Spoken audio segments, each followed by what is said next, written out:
Technique ক্লাসে সকলকে স্বাগত। আজকের আমাদের আলোচ্য বিষয় 2025 সালের সপ্তম শ্রেণীর প্রথম পর্যায়ক্রমিক মূল্যায়নের রায়মার্টিনের ইতিহাসের যে প্রথম স্কুলটা রয়েছে, অর্থাৎ Sargachhi Ramakrishna Mission High School, যেটা তোমরা তোমাদের রায়মার্টিনের প্রশ্নবিচিত্রায় পেজ নাম্বার 259 নম্বর পেজে পেয়ে যাবে, তার প্রশ্ন এবং উত্তর। তোমরা নিশ্চয়ই জেনে গেছো তোমাদের এবার থেকে হলিস্টিক প্যাটার্ন অনুযায়ী পরীক্ষা হবে, অর্থাৎ এর আগে যেখানে তোমাদের পূর্ণমান ছিল 15, এবার থেকে তোমাদের পূর্ণমান থাকবে 30 এবং সময় পাবে তোমরা 1 ঘন্টা। যেহেতু এই নতুন মার্কস ডিস্ট্রিবিউশনটা তোমাদের কাছে নতুন, তার জন্য প্রথমে আমি নম্বর ভিশনে যাব, তারপরে আমি এর প্রশ্ন এবং তার উত্তরে আসব। তো দেখে নাও তোমাদের প্রথম প্রশ্ন উত্তর কি রয়েছে। তবে তারও আগে বলে রাখি, তোমরা যারা এই চ্যানেল নতুন আছো তারা অবশ্যই চ্যানেলটিকে সাবস্ক্রাইব করে দিও এবং পাশে থাকা বেল আইকনটি প্রেস করে দিও। তোমাদের এর আগে সপ্তম শ্রেণীর অল সাবজেক্টের নতুন হলিস্টিক প্যাটার্ন অনুযায়ী সাজেশন এবং রায়মার্টিনের বাংলা, ভূগোল এবং বিজ্ঞানের প্রশ্ন উত্তর পাওয়ানো হয়ে গেছে। তোমরা যারা যারা দেখোনি তাদের জন্য লিঙ্ক ডেসক্রিপশন বক্সে দেওয়া আছে, তোমরা সেখানে দেখে নিতে পারো। দেখো তোমাদের প্রথমে মাস ডিস্ট্রিবিউশন যেটা রয়েছে সেটা দেখে নাও। প্রথমে যে চ্যাপ্টার রয়েছে ভারতের রাজনৈতিক ইতিহাসের কয়েকটি ধারা, এখান থেকে তোমাদের এমসিকিউ থাকবে 4টে। 1 নম্বর প্রশ্ন 2টো, 2 নম্বর প্রশ্ন 2টো, 3 নম্বর প্রশ্ন 2টো, 5 নম্বর প্রশ্ন 2টো থাকবে। ভারতের সমাজ, অর্থনীতি ও সংস্কৃতির কয়েকটি ধারা, এখান থেকে তোমার 2টো এমসিকিউ, 2টো 1 নম্বর প্রশ্ন, 2টো 2 নম্বর প্রশ্ন, 2টো 3 নম্বর প্রশ্ন এবং 2টো 5 নম্বর প্রশ্ন থাকবে। অর্থাৎ দেখা যাচ্ছে 6টা তোমাদের এমসিকিউ থাকবে, 6টা করতে হবে। 4টে 1 নম্বর প্রশ্ন থাকবে, 4টে করতে হবে। 4টে 2 নম্বর প্রশ্ন থাকবে, 2টো করতে হবে। 4টে 3 নম্বর প্রশ্ন থাকবে, 2টো করতে হবে। আর 4টে 5 নম্বর প্রশ্ন থাকবে, 2টো করতে হবে। এইভাবে তোমার 30 নম্বরের নাম্বার বিভাজন হবে। এবার দেখো তোমাদের প্রথম যে প্রশ্নটা রয়েছে, সঠিক উত্তরটি বেছে নিয়ে লেখো। 1 গুণ 7 সমান 7। প্রথম প্রশ্ন দেখো কি আছে। হিজরি সাল গণনা করা হয় হজরতের তায়েব গমন থেকে, হজরতের মদিনা গমন থেকে, হজরতের কাবা গৃহে প্রবেশ থেকে, হজরতের মক্কা গমন থেকে। উত্তর হচ্ছে হজরতের মক্কা গমন থেকে। পরের প্রশ্ন, করতোয়া ও ভাগীরথী নদীর মাঝের এলাকাটি ছিল বঙ্গ নাকি বঙ্গাল নাকি বরেন্দ্র নাকি গৌড়? উত্তর হচ্ছে বরেন্দ্র, এটা ভাগীরথী হবে। ঠিক আছে, পরের প্রশ্ন দেখো। 3 নম্বর, শশাঙ্কের মৃত্যুর পর কর্ণ সুবর্ণ দখল করেছিলেন হর্ষবর্ধন, ভাস্কর বর্মা, গোপাল নাকি কেউই নন? উত্তর হচ্ছে, সঠিক উত্তর হচ্ছে ভাস্কর বর্মা। পরের প্রশ্ন, বাংলায় সেন শাসনের অবসান ঘটেছিল তুর্কি আক্রমণে, খলজি আক্রমণে, সৈয়দদের আক্রমণে নাকি লোদিদের আক্রমণে? এর যেটা সঠিক উত্তর সেটা হবে তুর্কি আক্রমণে। পরের প্রশ্ন, মেঘনা নদীর পূর্ব দিকে এলাকাকে বলা হতো হরিকেল নাকি সমতট নাকি বঙ্গাল নাকি বঙ্গ? এর যেটা সঠিক উত্তর সেটা হচ্ছে সমতট। পরের প্রশ্ন, 6 নম্বর, সেন যুগে লক্ষণ সেনের রাজসভায় জয়দেব ছিলেন একজন সাহিত্যিক, শিল্পী, জ্যোতির্বিদ নাকি বিজ্ঞানী? এর যেটা সঠিক উত্তর সেটা হবে সাহিত্যিক। পরের প্রশ্ন, ইসলামীয় সংস্কৃতি ভারতবর্ষে আসার ফলে লাভ হয়েছিল হিন্দু সংস্কৃতির, ইসলামীয় সংস্কৃতির, উভয় সংস্কৃতি নেই, কোনোটিই নয়? উত্তর যেটা হবে সেটা তোমরা দেখে নাও, উত্তর হবে ইসলামীয় সংস্কৃতির।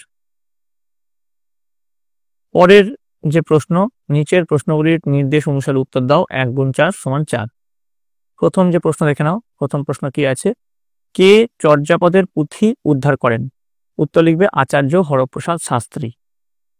পরের প্রশ্ন, নাড়ু কি? উত্তর লিখবে চোল রাজ্যে কয়েকটি গ্রামকে নিয়ে গঠিত পরিষদকে নাড়ু বলা হয়। পরের প্রশ্ন 3 নম্বর, সত্য না মিথ্যা লেখো।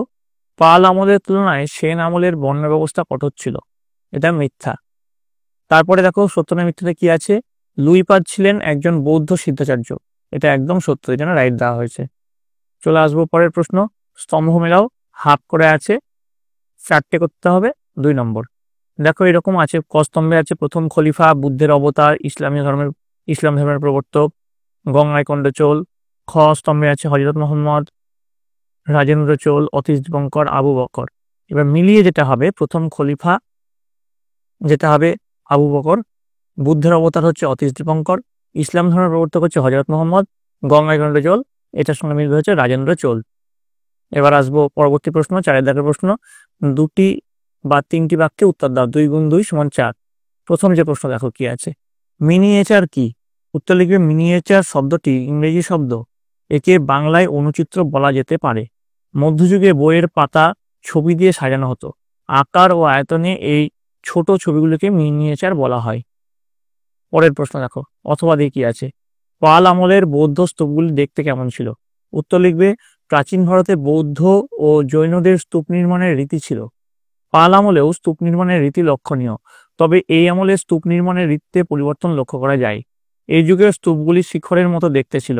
এই যুগে নির্মিত স্তূপগুলির মধ্যে উল্লেখযোগ্য হলো: 1. বাংলাদেশের ঢাকা জেলার আশরাফপুর, 2. রাজশাহীর পাহাড়পুর, 3. চট্টগ্রাম, 4. পশ্চিমবঙ্গের বর্ধমান জেলার ভরতপুর গ্রামের বৌদ্ধ স্তূপ। চলে আসবো পরের প্রশ্ন, ব্রহ্মদেও কি? উত্তর লিখবে, দক্ষিণ ভারতের রাজাদের অনেকে স্থানীয় সামন্ত বা ব্রাহ্মণদের সঙ্গে ক্ষমতা ভাগ করে নিতেন। অনেক সময় রাজা ব্রাহ্মণদের জমি দান করতেন। ব্রাহ্মণরা অনাবাদী জমি ও জঙ্গল পরিষ্কার করে নতুন জনবসতি তৈরি করতেন। রাজা ব্রাহ্মণদের যে জমি দিতেন তার জন্য ব্রাহ্মণদের কর দিতে হতো না। রাজার জমিদানের এই ব্যবস্থাকে ব্রহ্মদেও ব্যবস্থা বলা হয়। চলে আসবো পরের প্রশ্ন, 7 থেকে 8টি বাক্যে উত্তর দাও। 3 গুণ 2 সমান 6। প্রথম যে প্রশ্ন দেখো কি আছে? টিকা লেখো, বিক্রমশিলা মহাবিহার। খুব ইম্পর্টেন্ট প্রশ্ন। উত্তর লিখবে, পাল আমলের একটি বিখ্যাত মহাবিহার হলো বিক্রমশিলা মহাবিহার। পাল রাজা ধর্মপাল মগধের উত্তরে গঙ্গার তীরে বর্তমান ভাগলপুর শহরের কাছে বিক্রমশীল মহাবিহার প্রতিষ্ঠা করেন।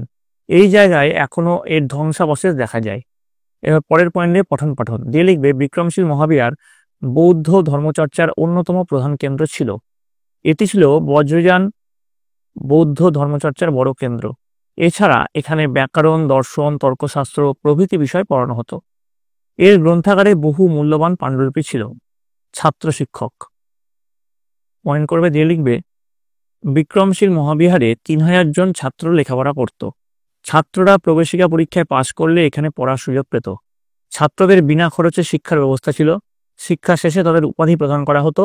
বৌদ্ধ পণ্ডিত অতীশ দীপঙ্কর এই মহাবিহারের মহাচার্য ছিলেন। এখানে 114 জন শিক্ষক নানা বিষয়ে পড়াতেন। তিব্বতের অনেক বৌদ্ধ ভিক্ষু এখানে পড়তে আসতেন। এর পতনটা কিভাবে হয়েছিল? ত্রয়োদশ শতকে তুর্কি আক্রমণকারীরা এই মহাবিহার আক্রমণ ও ধ্বংস করেছিল। বোঝা গেছে, তুর্কি আক্রমণকারীরা এটা ধ্বংস করেছিল। পরের প্রশ্ন দেখো, অথবা টিকা লেখো, নালন্দা মহাবিহার। তো উত্তরে তোমরা লিখবে, বর্তমান ভারতে বিহার রাজ্যের পাটনা জেলার অন্তর্গত রাজগীরের কাছে নালন্দা বিশ্ববিদ্যালয়ের ধ্বংসাবশেষ আছে। সম্ভবত গুপ্ত সম্রাটদের আমলে খ্রিস্টীয় 5ম শতকে নালন্দা বিশ্ববিদ্যালয় প্রতিষ্ঠিত হয়। তবে সম্রাট হর্ষবর্ধনের রাজত্বকালে নালন্দা বিশ্ববিদ্যালয়ের খ্যাতি দেশ বিদেশে ছড়িয়ে পড়ে। তো এর প্রথম পয়েন্ট করবে গঠন দিয়ে দেখো, গঠনটা এখানে লেখা হয়েছে, গঠনটা লিখবে। তারপরে পয়েন্ট করবে পঠন পঠন দিয়ে দেখো, যেটা লেখালাম সেটা লিখবে। আমি আর পড়ছি না, পড়লে ভিডিওটা লম্বা হয়ে যাবে। ছাত্র শিক্ষক দেখো এখানে পয়েন্ট করে যেটা লেখানো হচ্ছে সেটা সুন্দর করে লিখবে। পরের নেক্সট যে পয়েন্ট, সেই নেক্সট পয়েন্টটা দেখো কি আছে? নেক্সট পয়েন্ট সেটা হচ্ছে পতন। পতন লিখবে, ত্রয়োদশ শতকে তুর্কি আক্রমণকারীরা বিহার আক্রমণ করে নালন্দা বিশ্ববিদ্যালয়ের ব্যাপক ক্ষতি করে। অর্থাৎ বিক্রমশীল মহাবিহারও কিন্তু তুর্কি আক্রমণকারীরা ধ্বংস করেছিল, আর নালন্দা বৌদ্ধ বিহার যেটা সেটাও কিন্তু তুর্কি আক্রমণকারীরা ধ্বংস করেছিল। এবার দেখো পরের যে প্রশ্ন, নিচের যে কোনো দুটি প্রশ্নের উত্তর দাও। 5 গুণ 2 সমান 10। প্রথম যে প্রশ্ন আছে দেখো কি আছে? প্রথম প্রশ্ন, ভারতের সামন্ত ব্যবস্থার সংক্ষিপ্ত ধারণা দাও। উত্তর লিখবে, খ্রিস্টীয় 7ম শতক থেকে ভারতের অর্থনীতিতে এক বিশেষ ধরনের পরিবর্তন ঘটতে থাকে। এই পরিবর্তিত অর্থনৈতিক ব্যবস্থায় সবার উপরে ছিলেন রাজা। রাজা তার রাজ্যের জমির রাজস্ব প্রদানের শর্তে অনুগত ব্যক্তি বা সামন্তদের মধ্যে ভাগ করে দিতেন। সামন্ত আবার উপসামন্তদের মধ্যে তার জমি ভাগ করে দিতে পারতেন। এই ব্যবস্থায় সর্বনিম্ন স্তরে ছিল সাধারণ জনগণ। এই ব্যবস্থাকেই সামন্ত ব্যবস্থা বলা হয়। সামন্ত ব্যবস্থার উদ্ভবের কারণ দিয়ে প্রথম পয়েন্ট দেবে, ব্যবসা বাণিজ্যের মন্দা। দিয়ে লিখবে, খ্রিস্টীয় 7ম শতক থেকে ভারতের বেশ কিছু জায়গায় ব্যবসা বাণিজ্যের ক্ষেত্রে মন্দা দেখা দিয়েছিল। ফলে এই সময় কৃষির গুরুত্ব বেড়েছিল। পরের পয়েন্ট দেবে, আঞ্চলিক রাজশক্তি ও নতুন রাজ কর্মচারীর উত্থান। দিয়ে দেখো যেটা লেখানো আছে সেটা লিখে নেবে। তারপরে পয়েন্ট দেবে, বেতনের পরিবর্তে জমিদান। দিয়ে দেখো যেটা লেখানো আছে সেটা লিখে নেবে। 4 নম্বর, পরাজিত রাজার রাজ্য। দিয়ে লিখবে, অনেক সময় যুদ্ধে জয়ী রাজা পরাজিত রাজাকে কর প্রদানের বিনিময়ে তার রাজ্য ফিরিয়ে দিতেন। পরাজিত রাজার রাজ্য করদ রাজ্য বা সামন্ত রাজ্যে পরিণত হতো। ঠিক আছে, আমি বেশি পড়লাম না, পড়লে কিন্তু ভিডিও লম্বা হবে এবং তোমাদেরই দেখতে ভালো লাগবে না ভিডিওটা। চলে আসবো পরের প্রশ্ন দেখো কি আছে? শশাঙ্কের কৃতিত্বের পরিচয় দাও। উত্তর লিখবে শশাঙ্ক ছিলেন বাংলার প্রথম সার্বভৌম রাজা। প্রথম জীবনে তিনি মহাসেনগুপ্তের সামন্ত ছিলেন। গুপ্ত বংশের দুর্বলতার সুযোগে 606 খ্রিস্টাব্দে তিনি স্বাধীন গৌড় রাজ্য প্রতিষ্ঠা করেছিলেন। এবার দেখো প্রথম পয়েন্ট দেবে উপাদান, যে লিখবে শশাঙ্ক সম্পর্কে জানা যায় কবি বাণভট্ট রচিত হর্ষচরিত, চৈনিক পরিব্রাজক হিউয়েনসাং রচিত সি ইউকি এবং বৌদ্ধ গ্রন্থ আর্য মঞ্জুশ্রী মূলকল্প গ্রন্থ থেকে।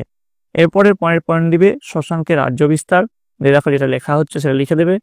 স্বাধীন সার্বভৌম রাজ্য প্রতিষ্ঠা, যেটা এখানে লেখানো আছে সেটা লিখে দেবে। পরের পয়েন্ট দিবে মৈত্রী জোট গঠন ও কনৌজ আক্রমণ, দিয়ে এটা লিখে দেবে। তারপরে নেক্সট পয়েন্ট 4 নম্বর পয়েন্ট শশাঙ্ক হর্ষবর্ধন দ্বন্দ্ব, দিয়ে এখানে যেটা লেখা আছে সেটা লিখে দেবে। পরের পয়েন্ট দেখো গৌড়তন্ত্র, দিয়ে গৌড়তন্ত্র লেখা আছে গৌড়ের সিংহাসনে বসার পর শশাঙ্ক একটি সামন্ততান্ত্রিক শাসন ব্যবস্থা গড়ে তুলেছিলেন, এটি গৌড়তন্ত্র নামে পরিচিত। তোমাদের পরীক্ষায় প্রশ্ন আসতে পারে গৌড়তন্ত্র কাকে বলে, তার উত্তরেও তোমরা লিখতে পারো। পরিশেষে বলা যায় বাংলার ইতিহাসে শশাঙ্ক বিশিষ্ট স্থান অধিকার করে আছেন। তিনি যে রাজ্য জয়ের নীতি অনুসরণ করেছিলেন পরবর্তীকালে তা অনুসরণ করে পাল বংশের রাজারা এক বিরাট সাম্রাজ্য প্রতিষ্ঠা করেছিলেন। এবার দেখো পরের যে প্রশ্ন, পাল যুগের সঙ্গে সেন যুগের পার্থক্য লেখো। তো দেখো পাল পার্থক্যের বিষয় কি কি লেখা আছে, সময়কাল, প্রতিষ্ঠাতা, ধর্ম আর সামরিক দক্ষতা। দিয়ে দেখো এই পার্থক্যের বিষয়ের নিরিখে তোমাদের এই পার্থক্যটা লেখানো হয়েছে, তোমরা ভালো করে পার্থক্যটা লিখে নিও। এই পার্থক্যটা কিন্তু খুব ইম্পর্টেন্ট পার্থক্য, ঠিক আছে? অনেক বিদ্যালয়ে কিন্তু এই পার্থক্যটা আসতে পারে। আশা করি তোমরা সকলে দেখে নিয়েছো। তো এই গেল তোমাদের প্রথম পর্যায়ক্রমিক মূল্যায়নের সপ্তম শ্রেণীর ইতিহাসের হলিস্টিক প্যাটার্নোলজি প্রশ্ন এবং তার উত্তর। তোমাদের এর পরবর্তীতে কোন স্কুলের প্রশ্ন এবং উত্তর দরকার বা কোন সাবজেক্টের সাজেশন দরকার সেটা কিন্তু কমেন্টে লিখে জানাবে। কমেন্টে অবশ্যই তোমাদের বিদ্যালয়ের নাম এবং তোমাদের কে কোন জেলা থেকে ইচ্ছো সেটা লিখতে ভুলবে না। তোমাদের এই পরীক্ষাটা এপ্রিল মাসে হবে, তোমরা সকলে মন দিয়ে ভালো করে পড়াশোনা করো। আর এই প্রশ্ন যে তোমাদের হুবহু হাতে রাখার মানে নেই, এটা একটা প্যাটার্ন মাত্র। তোমাদের পরবর্তীতে আরও অনেক সেটের প্রশ্ন ডিসকাস করা হবে, সেইগুলো যদি তোমরা ভালো করে করো এবং ভালো করে বইটা খুঁটিয়ে পড়ো, দেখবে পরীক্ষায় তোমাদের সাফল্য নিশ্চিত।